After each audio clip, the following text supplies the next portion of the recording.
Good morning, friends. Mark Holmes here, of course, with my buddy Cowboy Joe Boo, as well as Joe Bear in the house. And as always, I want to thank you all for watching, commenting, subscribing, and being part of the Joe Boo Sports Report.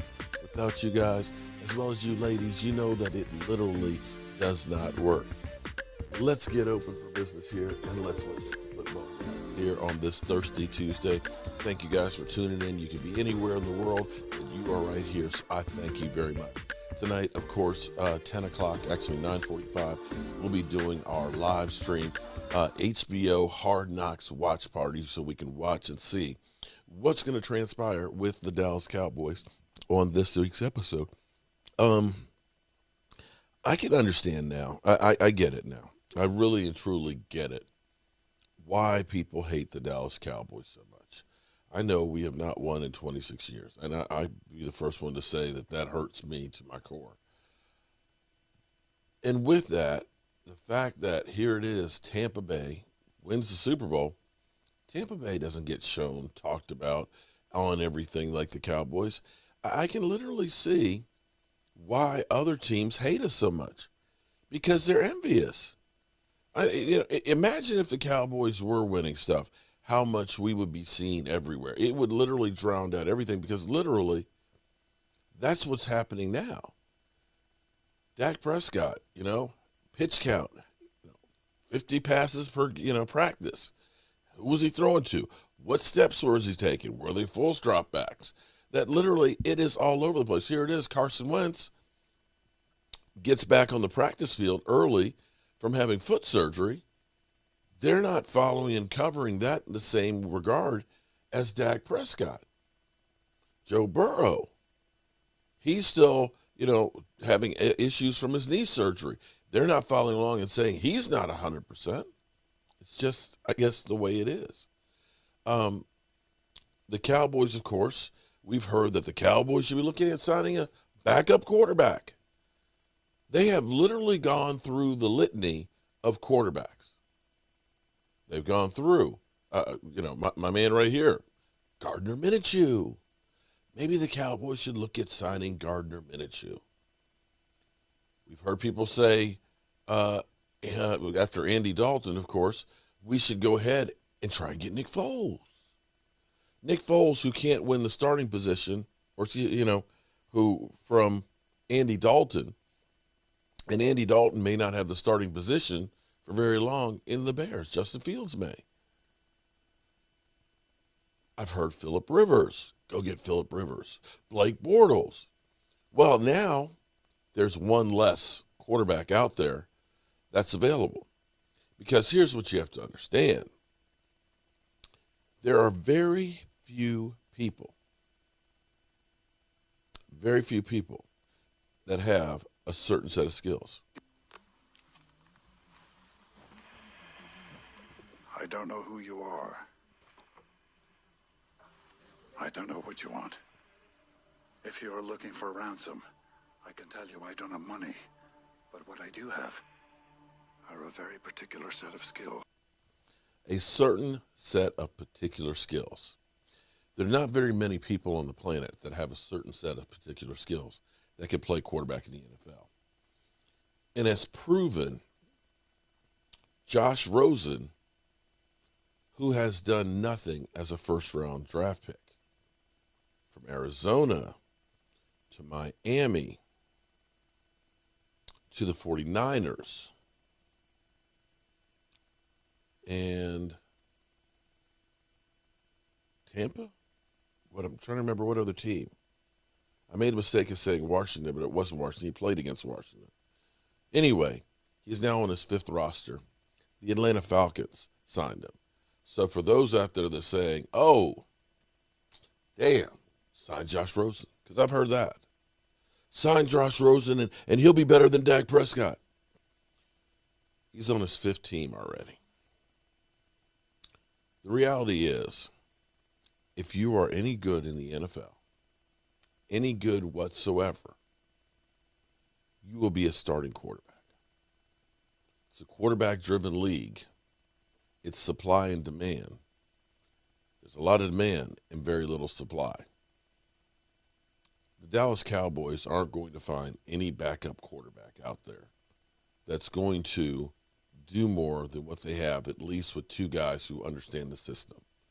We have been down that road before, guys. Remember when we signed a veteran who was a first-round draft pick in Brandon Whedon?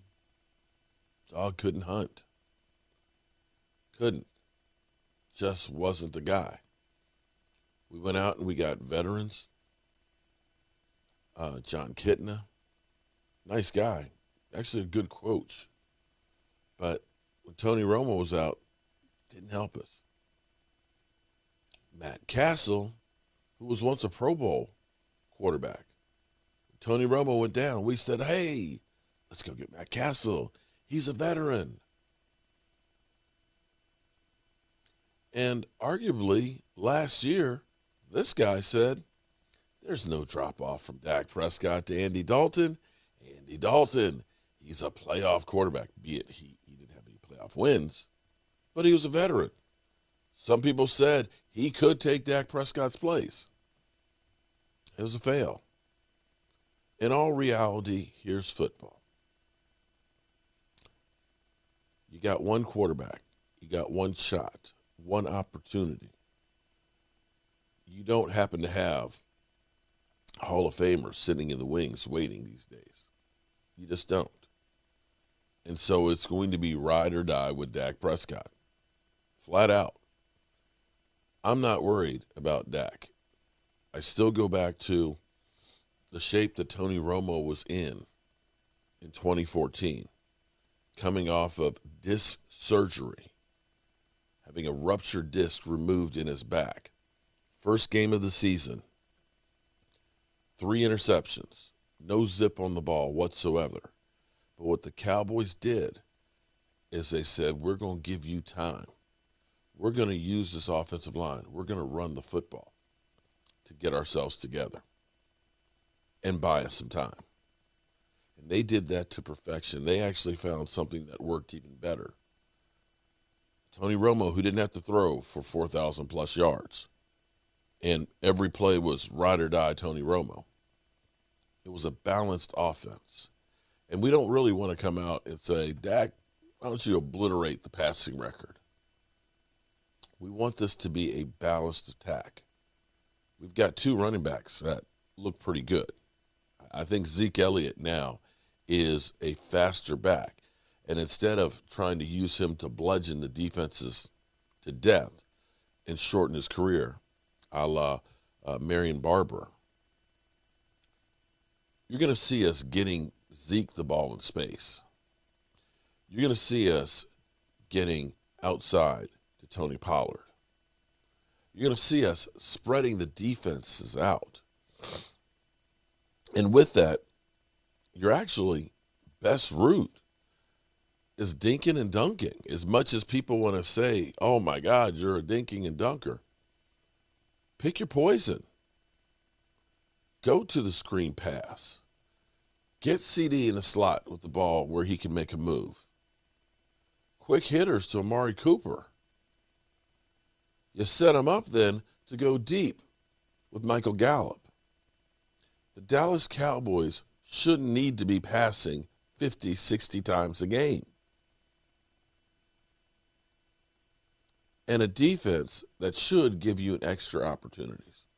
So I'm okay with Cooper Rush and Garrett Gilbert because at least they know the system, at least. At this point, there's nobody that you can bring in, unless you can somehow get Aaron Rodgers as your backup, that's going to make a difference if we don't have Dak. That's the bottom line. All right, good people. I'm actually down here early this morning.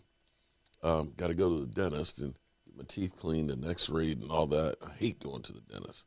I hate going to the dentist. But, hey, got to do what you got to do. But you know how we roll. Here we go. Coach here, and as always, I want to thank you all for watching, commenting, subscribing, and being part of the Joe for the Sports Report.